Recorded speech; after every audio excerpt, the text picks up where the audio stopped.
सभी भाइयों को जयदेव, जय माँ भवानी और जय शाता धर्म। तो भाइयों, क्षत्रिय समाज के खिलाफ लोगों को कैसे भड़काया जाता है तो आप सभी इस बुक में पढ़ सकते हो।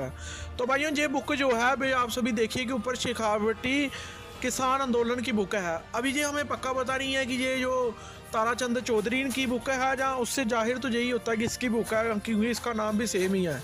जहाँ किसी और की है पुष्टि तो नहीं करती, लेकिन इस बुक में ये लिखा है, आप सभी पढ़ सकते हो कि सवार किसान के घर तब तक रहते थे जब तक लगान अदा नहीं करते। इस दौरान सवार व घोड़े की खुराक किसान को ही देनी पड़ती थी।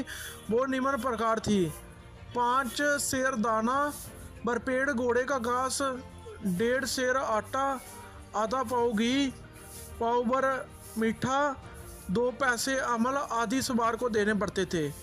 इस व्यवस्था को दोष कहते थे।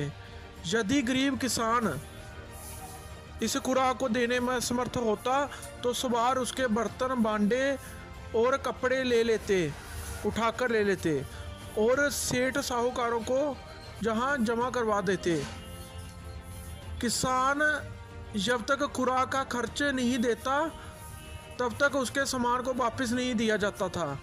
यदि इस तरह से भी किसान से कुछ ना वसूल होता तो सवार किसान को पकड़कर ठिकाने की ओर ले जाता। वहाँ उसे खूब कष्ट दिया जाता था।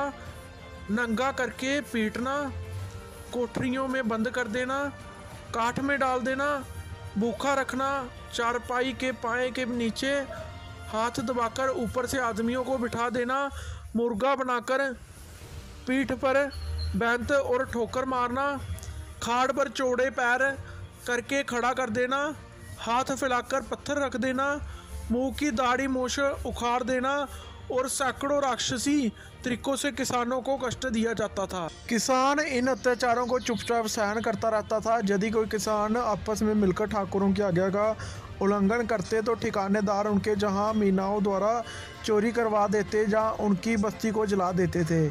जब इससे भी किसान भयभीत नहीं होता तो सामूहिक रूप से अपने कारिंदों के साथ किसानों पर हमला करते और किसानों की निर्मम हत्या कर देते थे।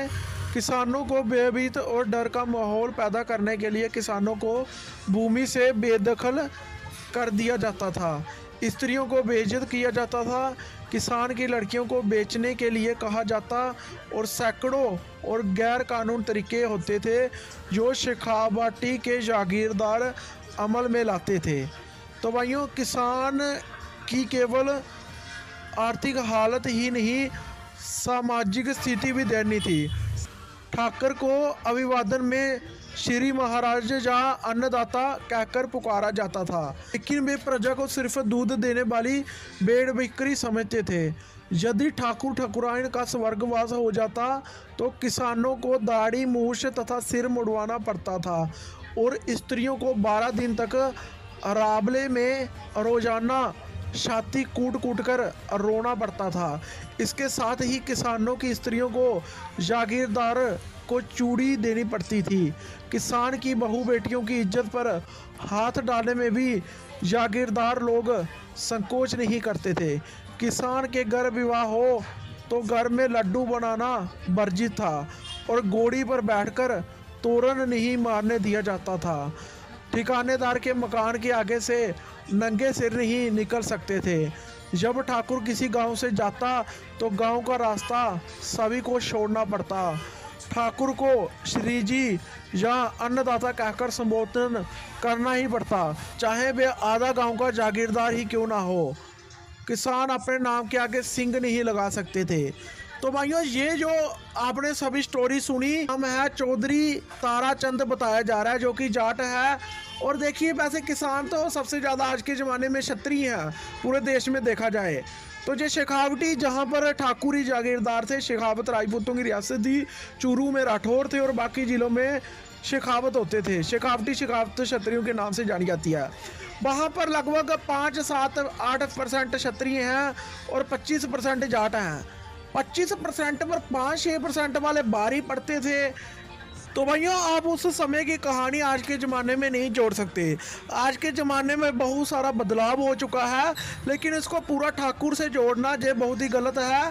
और देखिए कि इसको लेकर ये पहली बार नहीं जोड़ा गया था, इसको लेकर फिल्में बन चुकी हैं। बंटवारा फिल्म कैसे ठाकुरों को मतलब कि इन्होंने प्रताड़ित किया और उनको बदनाम करने का काम किया।